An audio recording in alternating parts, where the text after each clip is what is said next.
Well, we're so lucky to have with us today Daniel Karel. He's the co-founder and CEO of REE. This is a company in Israel that's making some pretty exciting stuff. And I just want to say before we start, we are both investors in REE. We were really intrigued by what you guys are doing. So thank you so much for joining us today, Daniel. Oh, thank you guys. And thank you for having me. Your company does things a little bit differently than we've seen with other EV makers. You are making not this typical skateboard that we see with like Tesla. We were all excited when Tesla first came out with its skateboard. It seemed like a really cool way to do it. What are the advantages of doing it the way that REE is doing it over, say, the way that Tesla's doing it? You know, Tesla is amazing. It's pioneering basically EV and future mobility. But conceptually, we're looking at different markets and different products, where Tesla is mainly or predominantly looking at the private and passenger vehicles. We're looking at predominantly commercial vehicles, and therefore the target audience, the product, the requirements is significantly different, right?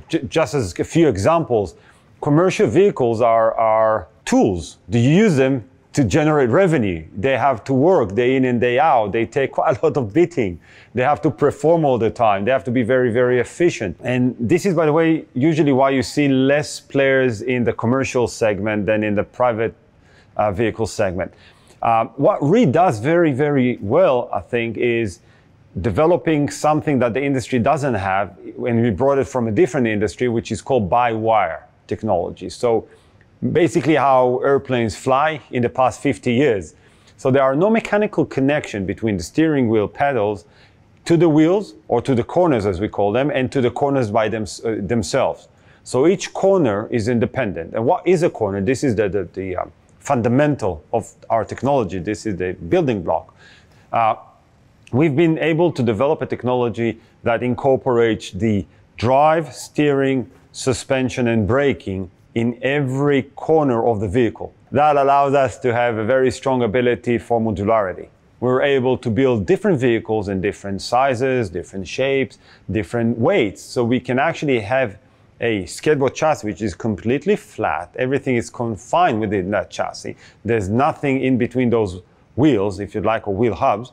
And then we can have everything from a small class 1 and even smaller, all the way up to big trucks, class 5 and 6. So why go with a corner? Why not go with more of like an axle design? Because I mean, I think my question is, and I think a lot of people's question is, how wide do you really need to go? Like, I understand a corner is nice because I can kind of put it, wherever I want, but most vehicles are going to be rectangular-ish, and most of them can't be wider than the road that they're going to go on. So I understand maybe you can push them a little smaller, but wouldn't it be cheaper to just make like a lot of the same components are going into both corners on one, front or rear? Why not just, share some of those components between the two and throw away a little bit of space? That's a good point. First and foremost, it's not necessarily cheaper or cost effective, right? It's not necessarily that, because we also actually take a lot of components out, right? The half shaft, the axles, etc. They weigh a lot. They waste a lot of power and efficiency, and we take them out, so we are more efficient, more capable. But we'll get to that back to that in a second. But basically, the idea behind that is modularity. You want to have basically be able to put 4 wheels anywhere you want in space, and then build a vehicle around it. Now, you cannot do that traditionally, like everybody else does with axles, centralized drivetrain, etc. Because the moment you try to change something, there's a ripple effect. So once you change the length of the vehicle, or even the width, you need to change the center of gravity, you need to change the half shaft, you need to change the axles. There's so much change, which at the end of the day, you build a new vehicle. And there's a lot of limitation in between, that's one. Second, everything, all the space in between those wheels is occupied. And if that space is occupied, you can't use it. You can't have a fully flat chassis. You can't walk throughout. There are steps inside, etc. It's maybe makes a little bit more sense commercially wise in buses, where usually you put the seats around the wheel hubs, etc. But if you're thinking about a UPS truck, a FedEx truck, Amazon, etc., you want them completely flat. You want them very, very low. You don't want them as high as today. So we basically almost 50% lower than everybody is today. So better egress, outgress, better maneuverability, and so on and so forth. That's one. Going back to the BOM, to the bill of material, sometimes it's not exactly as, let's make it simpler, in a sense that, yes, for example, we have 4 motors, 1 in each corner, so all-wheel drive. And you can say, yeah, but why don't you have just 2 motors with axles, right? Yeah, that makes sense, but let's think what those 4 motors give us. For example, they give us twice as much, if not 4 times as much, regeneration. So we recuperate far more energy. So we are far more energy efficient. So maybe the cost per motor is a little bit higher because we have 4x instead of 2 or 1, but we save tons on battery. And battery is by far the most expensive part of an EV. We have redundancy. If one breaks, you can still operate. It's much safer, stabler. We can apply torque vectoring and regain control of the vehicle when steering is lost. We have better maneuverability within tight spaces, and so on and so forth. And why those are important? They are very important because of something that is called TCO, total cost of ownership, which is the fundamental calculation in commercial vehicles of comparing apples to apples, right? Because think about it, how can you evaluate if I'll say, hey, a vehicle costs X, but it's Y to maintain, and other vehicle costs 3X, but it's a 6Y to maintain? How does it go around, throughout the life of that vehicle? And in order to do that, you calculate TCO, what it costs to acquire, residual value, sell it later on, maintain it, operate it, fix it, downtime, etc. Last but not least, it gives us commonality, meaning you have identical corner in all 4. So it's the same corner in the front and in the rear, in left and right, which basically means there are no more spare parts, which is essential in commercial vehicle world, right? Because when there is a problem, you just take the corner out and you put a corner in. It takes an hour to replace a corner, but there is only 1 spare part, 1. You don't need to have inventory management. You don't have to stock different things. You just stock a corner. We had a question from one of our investor club members. Why aren't you guys using in-hub motors? Oh, you guys got good questions today. Well, we did try. We did try a few years back to look into hub motors because packaging-wise, it makes a lot of sense. But efficiency-wise, not so much. But after we were able to solve partially the efficiency, we were very much challenged by safety issues. So think about an event where in the unlikely event of an accident, which happens, the wheel is being torn off, which happens, by the way, because it can happen in multiple scenarios. You're literally exposing high voltage cables. You never want to expose high voltage cables, right? And we can take that scenario onwards. And we couldn't avoid doing that, not exposing those cables, because you have to power the motors. Our motors and our entire by-wire system are actually capsulated within the chassis, fully protected against weather conditions, against accidents. They're literally protected. This is the most protected area in the vehicle, right? So it's more efficient and higher in safety. So you talked about being able to replace an entire corner, basically all the components. So if something breaks, whether it's a steering linkage or, maybe even a flat tire might be stupid, but, let's say a motor fails or something like that. You're saying that within an hour, you can replace the entire corner. What does that look like for a commercial user? So I'm assuming that they're going to have a fleet of maybe a couple of REE vehicles, and maybe they're going to have a couple REE corners in stock at their warehouse or wherever they're going to be servicing the vehicles. If, say, the drive motor fails on one of them, you're saying the good news is that there's 3 more motors that can definitely get the car home. And you could probably lose up to 2 or 3 more before the truck is completely disabled. Think about it like, again, airplanes, right? Commercial airplanes. So, when you fly over the Atlantic and you lose one, you can, right, according to FAA regulations, still be able to continue with the other one. And if you have 4, you can use 2, right? It's quite similar, but this is a very extreme scenario. There are actually 3 levels of scenarios. The first one is, so we have a lot, and guys, when I mean a lot, I mean a lot of data that we collect from the corners.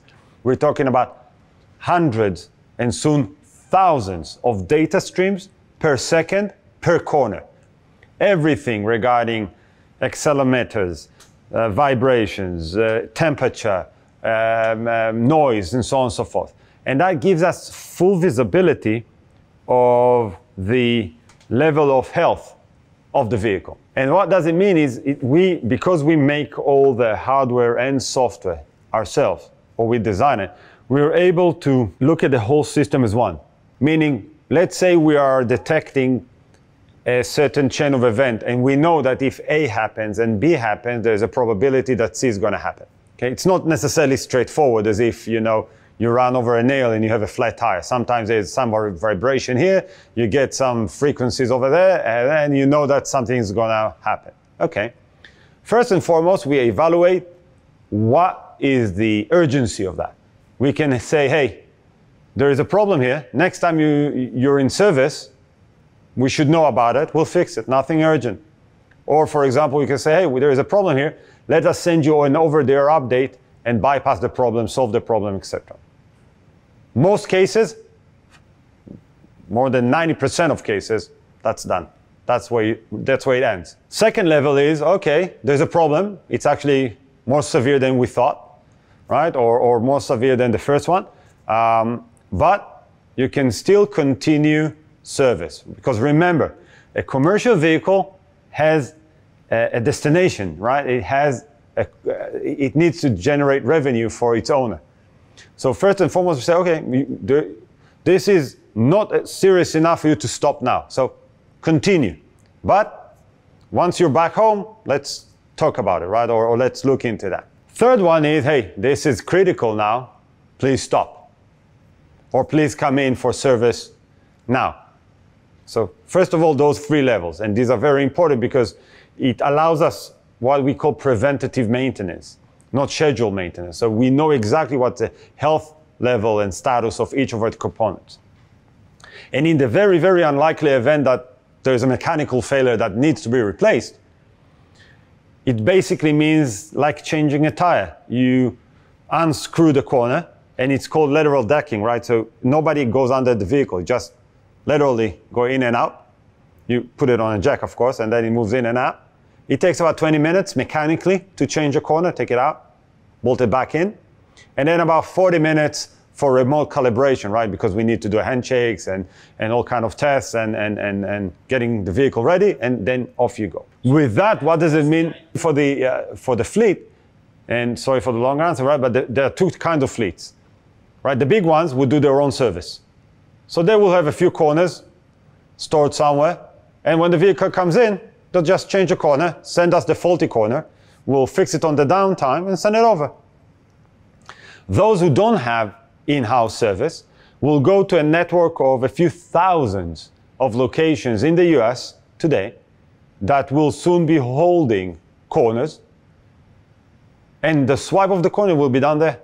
I want to talk about the P7B. We've been reporting on this on Tesla Time News. That is the box truck that's using the REE platform. Can you tell us about that truck and what are the advantages that that'll have for fleet owners? Yeah, P7B is a great vehicle. It's a class 3 vehicle, completely flat. What makes it very unique are three things. One, it has all-wheel drive, all-wheel steer, meaning its turning radius is ridiculously tight. So it maneuvers amazingly in very tight places like cities, depots, etc. Very, very, very agile. Second, it is flat throughout and very, very low. We're talking about 20 inches, 20 to 22 inches high from the floor to the stepping height, which is almost a third lower than conventional vehicle, because usually you have it above the wheels, right, the wheel arches. What it means is that better health for the driver. They can get in and out easier. It drives like a private vehicle. There's a better ability to control it, better view from the vehicle, better windshield, etc.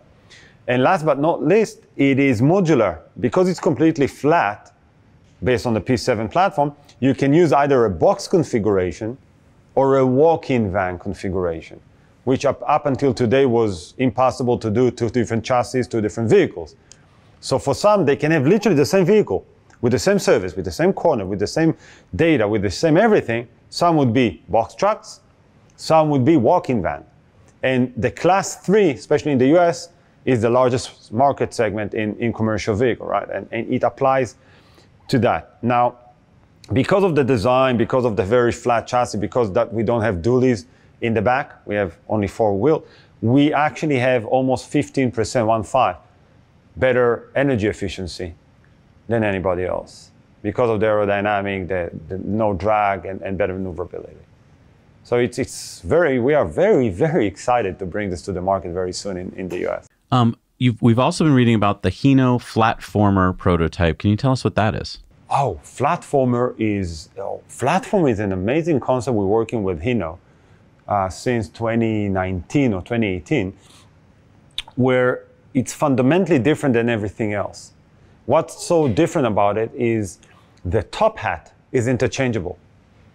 So the chassis is autonomous, of course, level 5. It is fully sustained by itself, but this asset can take upon itself different top hats. So think about it this way, right? In the morning, it can be a school bus. And take a school bus top hat, take the kids to school. Drop the top hat there and go and take a delivery top hat or body and go deliver the mail. Or even drop the mail as a mobile mailbox somewhere, and that asset moves on and becomes a convenience store replenishment, etc. And then in the afternoon, go back and pick up the kids with the same top hat they left at the school, and so on and so forth. So you get far better utilization of the asset, far lower carbon footprint on the production, on the energy consumption, on the manufacturing, so on and so forth. And you get a much less denser city because you have less assets being used for only a short period of time. Now, in order to do that, we had to work together with Hino to create everything from the ground up. And that's one of the most, honestly, inspiring experience I've ever had, thinking literally from a blank piece of paper on how a vehicle looks like. How does it serve society? How do you benefit from that without any carryovers from anything you have today? And with that ability to have such a free thought, we're creating, I think, something that would fundamentally change everything.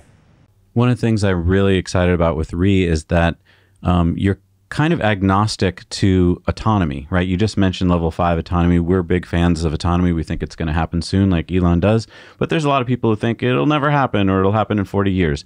And it seems like your platform works either way, whether it's human drivers or computer drivers. What are your thoughts about autonomy? Do you think it's something that's going to happen in, say, the next 10 years? Oh, it's a good one. Yes, I do. I do. And I think we're going to be very much in the front of contributing to that. And the reason I think we do is, you know, when we started REE 10 years ago almost, 9 and something years ago, my co-founder and I, back then, EVs were more or less where autonomy was today. It was not a matter of when, it was a matter of if.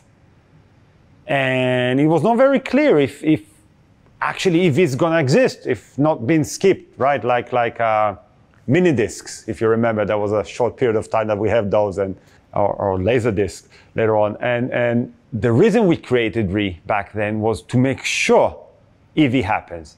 And this is why we created the platform, the ability to complete and not compete without it, the ability to accelerate everybody, literally being powered by REE, right? Intel inside for automotive. And as part of we've built by wire inherently inside, it is already autonomous ready. People forget that once you get the driver sorted out, which is complicated, don't get me wrong, it's a heavy ask, but it's possible.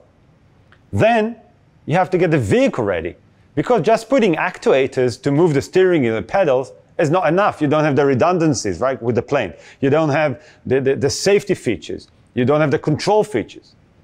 REE developed everything already done. So everything is by wire. So actually, the vehicle is agnostic. It doesn't know if one holds the wheel, turns it, and then moves signals, or use a remote control, or use an AI. And the redundancy is built within. We're the only one who actually comply with ISO 26262 and others today. And that allows us to collaborate with a few autonomous players, giving them vehicles that they can mass produce. I mean, don't get me wrong. You can drive a retrofitted vehicle autonomously today as a pilot. You can run a few of them. You can run tens of them. That's fine. You retrofit it with a few actuators, and you apply steering, you apply braking. But it's only prototypes. You can't mass produce it. You can't put it on the road, and it's not safe. It's not regulated. Once you want to go to the next level, REE's technology, by-wire technology essentially, is the only way to do that. So with that, yes, the answer is, I believe that within 10 years, we're going to have autonomy. Would it be level 4 or level 5? I don't know. That yet to be seen, because there are different ethical decisions to be had, right? But that aside, not that it's not important, it's very, right? But that aside, vehicle-wise, I think it's feasible completely, yes. So I want to go to commercial trucks, because I think that most people don't have that much experience with them. They're used to buying a car, and one of the things with cars is homologation. And basically, if you want to sell a car somewhere, it has to fit the rules. So my question here is, you have a platform for a vehicle, but it's not necessarily a vehicle. You want to be working with companies who are going to develop vehicles for their particular use cases, putting the corners further or closer apart, and utilizing your platform to have what you need. How does it work with commercial homologation? What a terrible word. How difficult is it to go from the platform to a truck that's driving out on the roads? Just because I'm thinking of different companies like Rivian or GM, they're making commercial trucks, and they're just making the same truck over and over again, and they're going to be able to sell them to different partners. So GM's BrightDrop and Rivian's Oh, so I see. You're kind of asking, like, if I had a fleet and I had a bunch of different REE configurations, do I have to homologate each one? Right. It's a good one, because we have not changed anything in the industry. So commercial vehicles is actually class dependent. So class 1 and 2s, which is Rivian and BrightDrop, is a full vehicle homologation. The OEM, or the manufacturer of record, depends on the brand in the front, provides a full vehicle. So you have to homologate it as one. But even today, petrol, diesel, ICE, right? When UPS, for example, buys a vehicle from, I don't know, Ford or Daimler, they buy a chassis. And that chassis has a VIN number, but it's partially homologated. And then they send it to, for example, Morgan Olson, all right, or Shift, depends, right? And they complete the homologation with Top Hat. That's how it's done today. And we're doing the exact same thing. It all depends on the level of the vehicle. The higher you go in the weight class, the segregation, if you'd like, the split between chassis and body grows. Now, REE has the ability to do both. So when we look at the Proxima powered by REE, so Proxima is the body that Morgan Olson and EAVX developed for a walk-in van. When it's powered by the REE chassis, the customer would buy a REE chassis separately from us, and the Proxima body from Morgan Olson separately. Of course, we will work together as companies to build it, homologate it, and the team are, of course, very, very much together. When you look, for example, and we talked previously about the P7B, the box truck, which is a class 3, then it's not a chassis, it's a cab chassis. So you have the full cab and the chassis. So we homologate the full cab and the chassis. But in order, again, that's fully homologated, and you have a VIN number and you have a registration.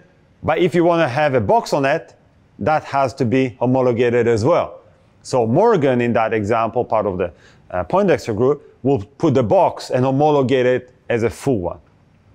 When we go below class 3 to class 2s, class 1s, then we would have to homologate everything. Now, not every change requires rehomologation. Certain changes require rehomologation, certain changes do not. Right? It depends where, there's so many different. So I'll give you an example. Vehicles, for example, at class 4 and up, don't require crash tests. Below, they do. Right? So if you homologated a vehicle and you did a crash test at a level 3, you don't have to do a level 4 crash test. Going the other way around, you do. Airbags, etc. So a lot of differences. It depends what you change. So I want to talk about production. This is where Elon says it's one of the hardest things to do, right? It's one thing to come up with the prototype. It's another thing to mass produce it. It sounds like this year you are aiming for, or maybe you're getting there at 10,000 sets of your REE Corner. And next year, I think the goal, if I read correctly, is 20,000 sets. Tell me about what it's been like to go into, you said it's been a 9-year journey here. Now you're really getting to what seems like the fun part, but also the scary part, right? Which is production. Are you going to be producing these in Israel? Are you going to be producing them in the US? And how is that going? Well, I hate saying that, but Elon's right. It's production hell. It's difficult. It's difficult. But every step is really, really difficult. Building the concept, building the prototype, everything is a leap forward, right? And the only way, I believe, to overcome those challenges is having the right team, having literally the best people at the wheel to do that. So, for example, now that we're moving into production, we brought in our new COO, Josh, actually from Tesla. He's the guy who commissioned Model 3 together with Elon and knows everything to know about how to manufacture differently, efficiently, electric vehicles, right? And he's building our production lines. Now, what's different about our system of production is that we actually do not fabricate anything. So all the parts are being built at a tier 1 level, right? Like American Axle and Brembo and others. And we get subcomponents to our assembly lines. Those assembly lines have 12 stations where we do the assembly, we do the integration. So we take sub-assemblies and build that. Now, most of that line, of course, is robotic. Some you can't do robotically, right? Like wiring and other stuff that are very dexterous and you have to have people. But think about it. I'll just give you rough numbers. So in our integration center, there are between 40,000 corners a year to 160,000 corners a year. Depends how you want to scale it. We have 7 people per shift. The rest is done robotically. Everything from the warehouse, storage, AGV taking it from station to station, no carry forward fault throughout the system, QC at the end, all done fully robotically, mechanically. What's even more interesting, it's all based on our very unique cloud infrastructure. So no matter what change we introduce, it is once implemented, being uploaded to the cloud and then sent back to all of our integration centers. Why is it interesting? Is because as opposed to Elon, we don't want to build gigafactories. We want to be closer to our customers.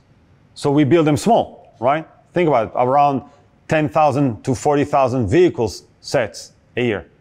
But we can build more of them as we want, like Lego bricks. So we need to connect them.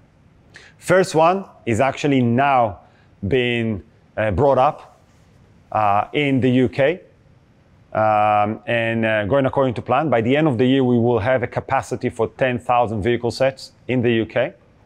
And Austin, Texas is next, right after, once it stabilizes in the UK and all the processes are inked in, going to be uploaded and downloaded into Austin, and that's going to be up and running, and they go build more and more and more as we move forward. It seems like a tough space to be in because it seems like the fleet owners are going to squeeze you and want to get the cheapest prices for the platforms.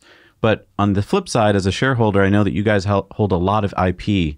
Can you tell me, is it a tough space to be in, or are you guys in kind of a sweet space where you have a pretty cool platform that no one else has? I think it's both. I mean, one, it's a tough space in a sense that in the commercial side of business, you always have to perform, right? Day in and day out. You have to perform. It's a given. So that's, and fleet owners not necessarily interested in the cheapest one. Actually, they're not. They're interested in the most reliable one, in the most capable one, most flexible one, not necessarily the cheapest one, because sometimes the cheap is actually the more expensive. Having said that, you touched on IP, and I couldn't agree more. We don't only have a very unique IP, very strong IP portfolio of more than 120 patents, but the know-how that we've generated in the past 10 years and the data that we've accumulated is second to none. The amount of data that currently REE has for the past 10 years is vast, and that allows us to move faster, do faster learning, implement going forward. So what you see here today, the Proxima powered by REE and the P7B and Leopard over there, right, and all that, these are just the first step. We call them MVP, minimal viable product. This is the starting point.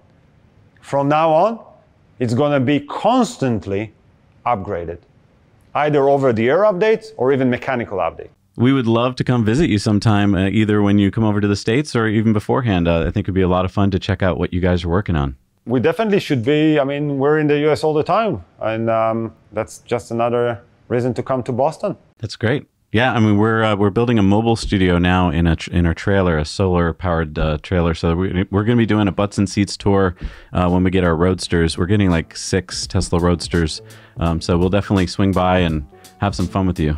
Oh wow! I love to see the new Roadsters, and hopefully by the summer you can come over to Austin and see something there. Fantastic. Well, awesome. It's been a pleasure talking to you today, Danielle. I really appreciate your time. Same here, guys. Thank you so much. Take care.